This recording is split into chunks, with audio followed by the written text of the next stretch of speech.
Hi, welcome to another episode of Hot Takes and welcome to us going through the looking glass because things are getting so much worse for Keir Starmer. We have the vote.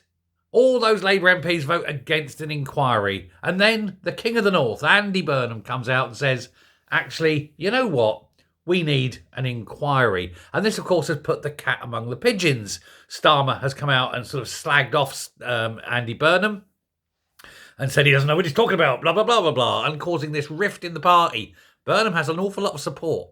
Burnham is being tipped as a future leader of the Labour Party. And as someone from outside the Labour Party, I don't think he'd be the worst choice. However, there's been more calls for an inquiry into the child rape gangs in this country. This one coming from someone even higher in the party, even more influential in the party than Andy Burnham. It comes from an unexpected source. Harriet Harman, the woman who was once the mouthpiece of the paedophile information exchange, and now she is calling for an investigation into the child rape gangs. Oh dear, she is now piling that pressure right onto Keir Starmer. Keir Starmer is likely going to have to fold. He's likely going to have to say something along the lines of, well, we have listened to the people and the people have decided that we have to have an inquiry.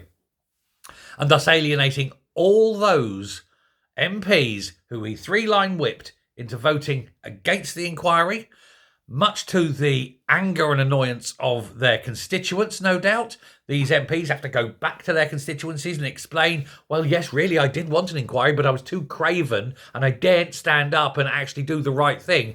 I bent the knee to Keir Starmer, who didn't want to investigate this because all the fingers would point back to him. Yes, I was a coward. I was a moral coward. And now we're going to have the inquiry anyway. Hey, so you can still vote for me. Too late, mate. Too in late. Now, of course, Starmer has faced an entire barrage from all sides, including within the party. He's had it from Elon Musk. He's had it from commentators. He's had it from the press. Even Labour-friendly press are saying that Labour have got this one completely wrong. They've got until the end of the month, or Reform are going to launch an inquiry of their own.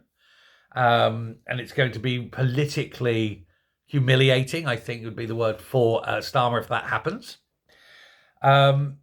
You've got Jess Phillips, who initially came out and said, no, we mustn't have an inquiry, can't have an inquiry, because otherwise it'll be blamed on Muslims, and I've only got a tiny majority in a very strong Muslim area, so no inquiry, Oldham have got to do it themselves, and she was running scared. And then she started saying, well, if the girls want an inquiry, we'll do it. And then she's trying desperately to make sure the girls don't want an inquiry. It's all spin and bluster and bollockry, really, isn't it?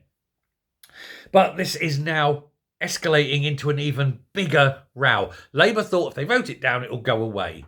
Far from it. It is exploding in front of them. It is going nuclear. This is the big test. This will be the one. I think this is absolutely the one. Now, everybody is demanding this except Keir Starmer, mainly because he knows fingers are pointing at him. He was the DPP, Director of Public Prosecutions. He's the one that made it so difficult and refused to prosecute. He's the one that defended other notorious paedophiles like Jimmy Savile. The whole of the Labour Party, because all these places that have been having, it's all Labour councils. Labour are up to their necks in child rape, and there's no getting away from it. Councillors, officials, policemen, all of it, all in these big, strong Labour areas, all of them shit scared of racism. And now what's happening is that fear is now transferring. So where they were shit scared of racism, they're now shit scared of being called child rapists. And so they're shifting it. Yes, all of a sudden, there must be an inquiry, but we'll try and make sure that somebody else is for blaming. And they're all looking at the one person they really want gone, which is Starmer himself. So within the party, they're using this as an excuse to oust the most toxic leader the Labour Party have ever had. Burnham, of course, yesterday famously came out and said, oh no, we need this now. And that sparked that big row and pushback from Starmer. And now, of course, we have Harman. Harriot the Bean. There's a lot of, how can we say, pushback against the J report. Harriet Harman is saying, even now finally is criticising the J report, saying, well, it was good, it was a useful report, but it didn't go far enough and it didn't look at these particular gangs, it looked at other things. Deliberately was focusing away because it was told to. Well, the mad old cow herself is now desperate not to have her legacy, which is already soured by the paedophile information exchange connection that she's had. So she doesn't want that soured. And so she's coming out and saying, oh, no, we've got to change this because she doesn't want that. And then the taint of the child sex grooming gangs, child sex rape gangs, sorry, we're calling them, to be piled onto her legacy as well. Odd, innit?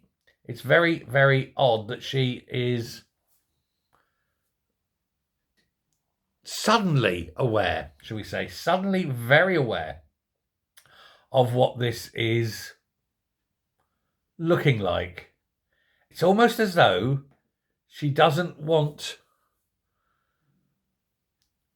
I don't think she wants Labour to continue. I think she wants this to blow up, to get rid of Starmer, to change the leader and then to change the direction of the party. That seems to be what's happening. But as I say, there's a lot of people in the party very angry with the way the Starmer's handling this. Now, a lot of those MPs that trudged into the no vote the other night, they were three-line whip. They had to do it. They were told if they don't do this, they lose the whip. And then watch as the Labour front bench don't vote at all so that they can keep their hands clean. Hypocritical wankers, every one of them. Because they don't want to be seen as being the ones that said, no, we're not wanting an inquiry, but it's okay to throw the backbenchers under the bus. Now, these, like I say, these backbenchers have got a lot of answering to do to their constituents. Their constituents are not happy, and they know it. And they know that they have literally been stabbed in the back by the little poisonous dwarf that's running the country. The 5'9", 5'8", something like that, Keir Starmer. These tiny little child hands. He's finished. I think this is the one that breaks him. We shall wait and see. But I think this is the final break for Keir Starmer now. He's done. I don't think the backbenchers will stick this. I think this is where the vote of no confidence will come. And you want to hope it comes quickly, because he's either going to stick it out and say no inquiry, in which case the vote of no confidence comes, or he's got to do the humiliating U-turn, and he won't be able to handle that mentally, and I think he'll have a breakdown. The Starmer Droid 4000 will short circuit and start having steam come out of its ears. Good. Let me know what you think. Thanks very much as always, and I will speak to you later. Bye.